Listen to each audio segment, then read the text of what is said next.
ನಮಸ್ಕಾರ, ವಂದೇ ಮಾತರಂ. ಬೆಳಗಿಂದ ಪತ್ರಿಕೆಗಳು ನೋಡಿದಾಗ ಮನಸ್ಸಿಗೆ ಒಂದು ರೀತಿ ಬೇಸರ.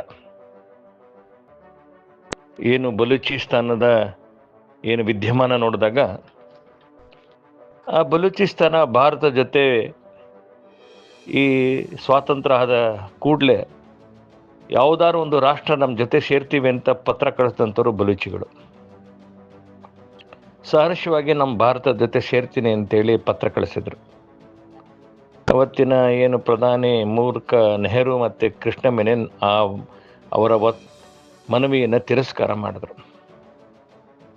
ಒಂದು ವೇಳೆ ಇವತ್ತು ಬಲೂಚಿಸ್ತಾನ ಭಾರತ ಜೊತೆ ಇದ್ದರೆ ಅತ್ಯಂತ ರಿಚ್ ಮಿನರಲ್ಸ್ ಇರ್ತಕ್ಕಂಥ ಪಾಕಿಸ್ತಾನದ ಏನು ಸಂಪನ್ಮೂಲದ ಉತ್ಪಾದನೆ 40% ಅಲ್ಲಿಂದನೇ ಆಗುತ್ತೆ. ಅಂಥ ಫಲವತ್ತಾದಂಥ ಅಂಥ ರಿಚ್ ಆಗಿರ್ತಕ್ಕಂಥ ಮಿನರಲ್ಸ್ ಇರ್ತಕ್ಕಂಥ ಒಂದು ಭಾಗ ನಮ್ಮ ಭಾರತ ಜೊತೆ ಇರ್ತಿತ್ತು. ಆದರೆ ಮೂರ್ಖತನದ ಪರಮಾವಧಿ ಅವತ್ತಿನ ಏನು ಆಡಳಿತ ಮಾಡಿದಂಥ ನೆಹರು ಮತ್ತು ಅವರು ಮಾಡಿದಂಥ ತಪ್ಪು ನಿರ್ಧಾರ ಇವತ್ತು ಇಷ್ಟು ವರ್ಷಗಳು 75 ವರ್ಷಗಳ ನಂತರ ಅವರು ಕೂಡ ಹೋರಾಟವನ್ನು ಮಾಡ್ತಾ ಇದ್ದಾರೆ. ಅದಕ್ಕೋಸ್ಕರ ರಕ್ತ ಸಂಘರ್ಷವನ್ನು ಮಾಡ್ತಾ ಇದ್ದಾರೆ. ಯಾಕೆ ಈ ಕಾಂಗ್ರೆಸ್ ಈ ಥರ? ಕಾಂಗ್ರೆಸ್ ಯಾಕೆ ಈ ಥರ ಅಂತಂತಂದರೆ, ಕಾಂಗ್ರೆಸ್ ಒಂದು ರೀತಿ ಅನ್ಯಾಚುರಲ್ ಪಾರ್ಟಿ, ಅನೈಸರ್ಗಿಕವಾಗಿ ಹುಟ್ಟಿದಂಥ ರಾಜಕೀಯ ಪಕ್ಷ. ಕಾಂಗ್ರೆಸ್ ಅಂತ ಯಾರು ಸ್ಥಾಪನೆ ಮಾಡಿದ್ದಲ್ಲ. ಕಾಂಗ್ರೆಸ್ ಅಂತ ಸ್ಥಾಪನೆ ಮಾಡಿದಂಥದ್ದು ಬ್ರಿಟಿಷರು.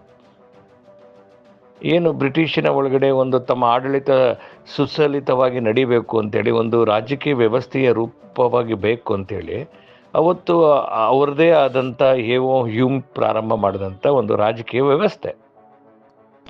ಅದನ್ನು ಭಾರತೀಕರಣ ಮಾಡಿದಂಥದ್ದು ಉಮೇಶ್ ಚಂದ್ರ ಬ್ಯಾನರ್ಜಿ ಅವರ ನೇತೃತ್ವದಲ್ಲಿ ಅವರನ್ನು ಮೊದಲ ಅಧ್ಯಕ್ಷರಾಗಿ ಮಾಡಿದ್ರು. ಅಲ್ಲಿಂದ ಇಲ್ಲಿ ತನಕ ಇವತ್ತು ಕಾಂಗ್ರೆಸ್, ನೀವು ಕಾಂಗ್ರೆಸ್ ಐಡಿಯಾಲಜಿಯನ್ನು ತೆಗೆದು ನೋಡಿ. ಕಾಂಗ್ರೆಸ್ಸಿನ ಇಡೀ ಐಡಿಯಾಲಜಿ ಮೊದಲನೇದು ಭಾರತವನ್ನು ಸ್ವಾತಂತ್ರ್ಯ ಕೊಡಿಸ್ಬೇಕು ಅಂತ, ಫೈನ್, ಒಂದು ಹೋರಾಟವನ್ನು ಮಾಡಬೇಕು ಅಂತೇಳಿ ಮಾಡಿದಂಥದ್ದು. ಈ ಹೋರಾಟ ಮಾಡಿ ಭಾರತ ಸ್ವಾತಂತ್ರ್ಯ ಗಳಿಸಿದ ನಂತರ ಅವತ್ತು ಮಹಾತ್ಮ ಗಾಂಧಿ ಹೇಳಿದ್ರು, ನಮ್ಮ ಉದ್ದೇಶ ಈಡೇರಿದೆ, ಸ್ವಾತಂತ್ರ್ಯವನ್ನು ನಾವು ಗಳಿಸಿದ್ದೀವಿ, ಇವತ್ತು ಈ ರಾಜಕೀಯ ಪಾರ್ಟಿ ವೇದಿಕೆಯ ಅವಶ್ಯಕತೆ ಇಲ್ಲ ಅಂತ ಇದನ್ನು ವಿಸರ್ಜನೆ ಮಾಡೋಣ ಅಂತೇಳಿ ಮಹಾತ್ಮ ಗಾಂಧಿ ಹೇಳಿದರು. ಆದರೆ ಎಲ್ಲ ಕಡೆ ಇರೋ ಥರ ಪಿತೂರಿ ಮಾಡುವಂಥ ವ್ಯಕ್ತಿ ರೂಪದಲ್ಲಿ ನೆಹರು ಗಾಂಧಿಯವರನ್ನು ದಾರಿ ತಪ್ಪಿಸಿ ಕಾಂಗ್ರೆಸ್ ಪಕ್ಷವನ್ನು ಮುಂದುವರಿಸುವಂಥ ಕೆಲಸವನ್ನು ಮಾಡಿದ್ರು. ಆ ಮುಂದುವರೆದಂಥ ಕಾಂಗ್ರೆಸ್ಸು ಸಹಜವಾಗಿ ಈ ದೇಶದ ಒಳಗಡೆ ಸ್ವಾತಂತ್ರ್ಯ ತಂದುಕೊಟ್ರು ಅನ್ನೋ ಒಂದು ಕೃತಜ್ಞತಾ ಭಾವದಿಂದ ಈ ದೇಶದ ಜನ ಕಾಂಗ್ರೆಸ್ಸಿಗೆ ಇಡೀ ದೇಶದ ಎಲ್ಲೆಡೆ ಮತವನ್ನು ಕೊಟ್ಟರು. ಆದರೆ ಆ ಮತ ಪಡೆದಂಥ ಕಾಂಗ್ರೆಸ್ ದೇಶವನ್ನು ಬಹು ವರ್ಷಗಳ ಕಾಲ ಈ ದೇಶವನ್ನು ಆಳಿದ್ರು. ಏನು ನೆಹರು ಪ್ರಧಾನಿ ಆದರೂ ಅವರು ಮಾಡಿದಂಥ ಅನೇಕ ಬ್ಲಂಡರ್ಸ್ಗಳು ಇವತ್ತು ನಾವು ಕಣ್ಣು ಮುಂದೆ ನೋಡ್ತಾ ಇದ್ದೀವಿ. ನಾವು ಕಾಂಗ್ರೆಸ್ಸಿನ ಐಡಿಯಾಲಜಿ ನೋಡಿದಂಥ ಸಂದರ್ಭದಲ್ಲಿ, ಕಾಂಗ್ರೆಸ್ಸಿನ ಐಡಿಯಾಲಜಿ ಒಳಗಡೆ ಯಾವತ್ತೂ ಕೂಡ ಈ ರಾಷ್ಟ್ರವನ್ನು ಅತ್ಯಂತ ಜಗತ್ತಿನ ಶ್ರೇಷ್ಠ ದೇಶವನ್ನಾಗಿ ಮಾಡ್ತೀನಿ ಅನ್ನೋಂಥ ಒಂದೇ ಒಂದು ಐಡಿಯಾಲಜಿ ಕಾಂಗ್ರೆಸ್ಸಿನ ಒಳಗಡೆ ಇಲ್ಲ. ಕಾಂಗ್ರೆಸ್ಸಿನ ಐಡಿಯಾಲಜಿ ತೆಗೆದು ನೋಡಿ ನೀವು.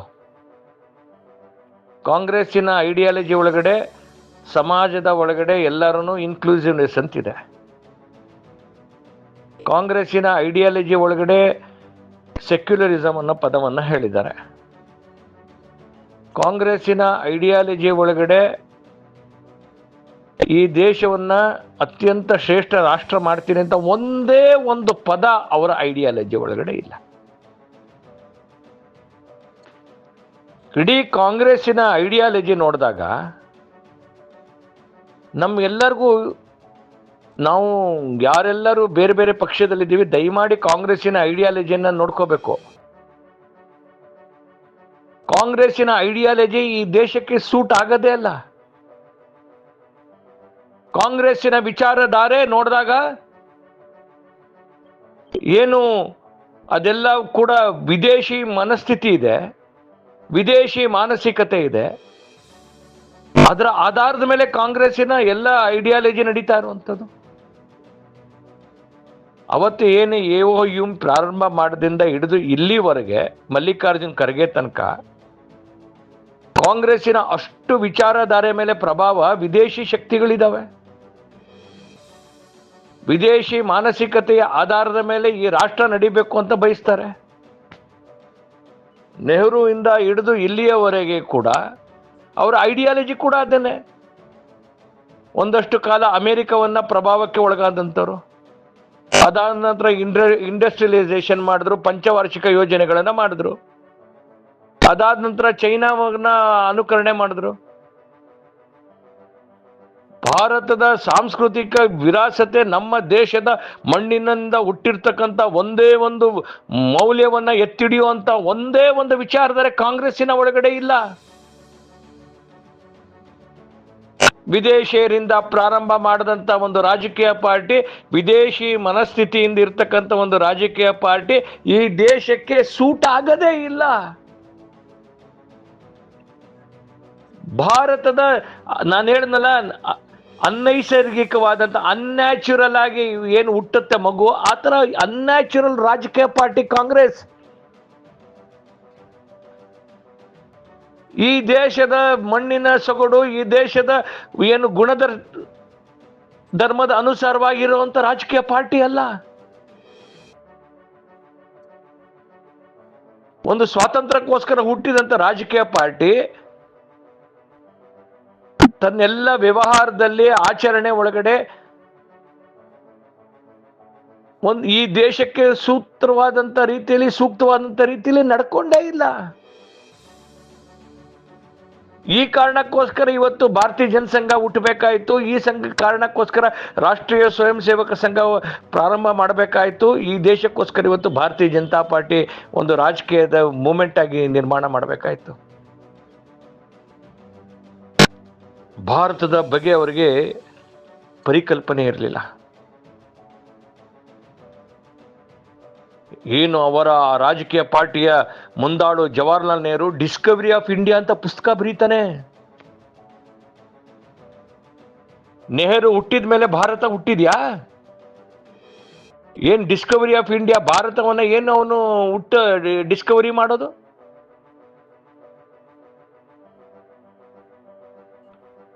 ಅಂದ್ರೆ ಭಾರತದ ಈ ಧರ್ಮಕ್ಕೆ ಅನುಗುಣವಾಗಿ ರಾಜಕೀಯ ಪಾರ್ಟಿ ಇಲ್ಲ. ಈ ಜಗತ್ತಿನಲ್ಲಿ ಎಲ್ಲ ರಾಜಕೀಯ ಪಾರ್ಟಿಗಳಿರುತ್ತೆ. ತಮ್ಮ ದೇಶವನ್ನ ಬಹಳ ದೊಡ್ಡದಾಗಿ ಮಾಡ್ತೀವಿ, ಶಕ್ತಿ ಸಂಪನ್ನ ಮಾಡ್ತೀವಿ, ಆ ರಾಷ್ಟ್ರವನ್ನ ದೊಡ್ಡದಾಗಿ ಮಾಡ್ತೀವಿ ಅಂತ ಎಲ್ಲ ರಾಜಕೀಯ ಪಾರ್ಟಿಗಳು ಆಸೆ ಪಟ್ರೆ, ಈ ರಾಜಕೀಯ ಪಾರ್ಟಿ ಆ ಥರ ಅಲ್ವೇ ಇಲ್ಲ. ಕಾಂಗ್ರೆಸ್ಸಿನ ಇಡೀ ಗುಣಧರ್ಮ ಈ ದೇಶದ ಬಹುಸಂಖ್ಯಾತರು, ಈ ದೇಶದ ಸಾಂಸ್ಕೃತಿಕ ವಿರಾಸತೆಯನ್ನೇ ವಿರೋಧ ಮಾಡುವಂಥದ್ದು. ರಾಮನ ಪ್ರಶ್ನೆ ಮಾಡ್ತಾನೆ, ಹಿಂದುತ್ವ ಪ್ರಶ್ನೆ ಮಾಡ್ತಾನೆ, ಸನಾತನ ಧರ್ಮವನ್ನ ಪ್ರಶ್ನೆ ಮಾಡ್ತಾನೆ, ಪ್ರತಿಯೊಂದನ್ನು ಕೂಡ ಪ್ರಶ್ನೆ ಮಾಡ್ತಾನೆ. ಅಧಿಕಾರ ಬೇಕು ಅನ್ನೋಕ್ಕೋಸ್ಕರ ವಿಭಜನೆಗೆ ಒಪ್ಕೊಳ್ತಾನೆ ನೆಹರು. ವಿಭಜಿತ ಭಾರತದ ಮೊದಲ ಪ್ರಧಾನಿ ಆಗ್ತಾರೆ. ಮೊದಲ ಪ್ರಧಾನಿ ಆದ ನಂತರ ಅವರಿಗೆ ಭಾರತ ಬೇಕಾಗಿಲ್ಲ, ಪುಸ್ತಕ ಬರೀತಾರೆ ಭಾರತವನ್ನು ಹುಡುಕುವಂಥದ್ದು. ಏನು ಪ್ರಜಾಪ್ರಭುತ್ವ ಭಾರತದಲ್ಲಿ 750-800 ವರ್ಷಗಳಿಂದ ಪೂಜ್ಯ ಬಸವಣ್ಣನವರು ಪ್ರಾರಂಭ ಮಾಡಿದ್ರು. ಆ ಪ್ರಜಾಪ್ರಭುತ್ವದ ನಂಬಿಕೆ ಇಲ್ಲ, ಡೆಮಾಕ್ರಸಿ ಬಗ್ಗೆ ಅವರಿಗೆ ವಿಶ್ವಾಸ ಇಲ್ಲ. ಈ ದೇಶದಲ್ಲಿ ತುರ್ತು ಪರಿಸ್ಥಿತಿನ ಹೇರಿದ್ರು ಅವರು.